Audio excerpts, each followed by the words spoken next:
माता सीता की स्वयंवर की कहानी। भगवान राम और माता सीता के प्रसंग। रामचरितमानस में सीता के स्वयंवर का जो उल्लेख किया गया है, उसमें एक अलौकिक और शक्तिशाली धनुष का वर्णन किया गया है, जो शिव जी का धनुष था और जिसे देवताओं ने प्रसन्न होकर मिथिला के राजा देवव्रत को एक यज्ञ के बाद भेंट के रूप में दिया था। मिथिला के राजा जनक राजा देवव्रत के ही वंश थे और सीता जी मिथिला के राजा जनक की पुत्री थी, जो उन्हें खेत में हल से जोती गई भूमि से प्राप्त हुई थी। इसलिए उनका नाम सीता रखा गया।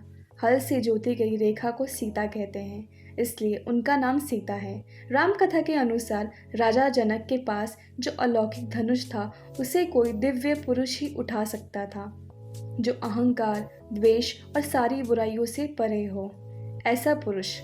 और इसलिए उन्होंने निश्चित किया कि सीता का विवाह किसी ऐसे दिव्य पुरुष के साथ ही होगा, जो इस धनुष को उठाकर उसकी प्रत्यंचा को चढ़ा पाए। इसके लिए सीता का स्वयंवर हुआ। इसमें बड़े बड़े लोग आए, शक्तिशाली लोग भी आए, लेकिन इनमें से कोई भी उस धनुष को हिला नहीं पाया। इसके बाद उन राजाओं को राजा जनक के दरबार से अपमानित होकर बाहर जाना पड़ा। इस दौरान भगवान राम और लक्ष्मण अपने गुरु विश्वामित्र के साथ राजा जनक के यहाँ होने वाले एक यज्ञ में शामिल होने के लिए आए थे, और भगवान राम ने यह सोचा भी नहीं था कि वे इस स्वयंवर में हिस्सा लेंगे। लेकिन जब गुरु विश्वामित्र ने जब उनसे कहा कि वे जाकर उस धनुष की प्रत्यंचा को चढ़ाए, तो भगवान राम ने उनकी आज्ञा पर ऐसा करने का फैसला किया। भगवान राम ने एक ही क्षण में बहुत ही आसानी से उस धनुष को उठा लिया और उसकी प्रत्यंचा को भी चढ़ा दिया और उस धनुष को दो हिस्सों में तोड़ दिया। इसके बाद राजा जनक ने यह घोषणा की कि भगवान राम सीता के लिए ही बने हैं और सीता का विवाह उन्हीं के साथ होगा।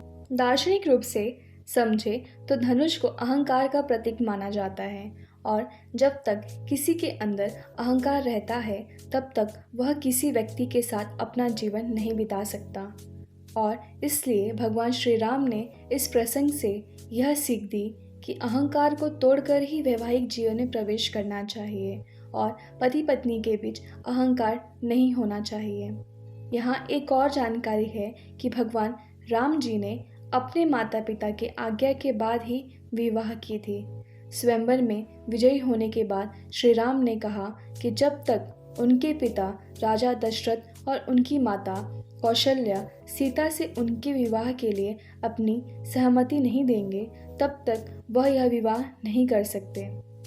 और इससे आज आप समझ पाएंगे कि हमारे देश में अपने माता पिता की आज्ञा से ही विवाह करने की परंपरा रामायण काल से चली आ रही है, और भगवान राम ने भी ऐसा ही किया था। रामायण में इस बात का भी उल्लेख है कि जब भगवान राम को 14 वर्षों के वनवास पर जाना था, तब उन्होंने सीता से कहा, वन में राक्षस होते हैं, खतरनाक जानवर, सांप होंगे और जंगल की धूप, ठंड और बारिश बहुत भयानक होंगे, इसलिए वनवास सीता के लिए उचित नहीं रहेगा। और भगवान श्री राम चाहते थे कि इन्हीं सब कष्टों से बचने के लिए सीता अयोध्या में रहकर ही उनके वापस लौटने की प्रतीक्षा करे। लेकिन सीता ने इनकार कर दिया और कहा कि एक स्त्री के लिए सुख वहीं होता है जहां उसका पति होता है। इसलिए भगवान राम वनवास के लिए जंगलों में जा रहे थे, तो सीता का सुख भी उन्हीं के साथ जंगलों में होगा। और इस प्रसंग से हम यह सीख सकते हैं कि किसी भी रिश्ते में एक दूसरे के प्रति समर्पण भाव का होना कितना ज़रूरी होता है।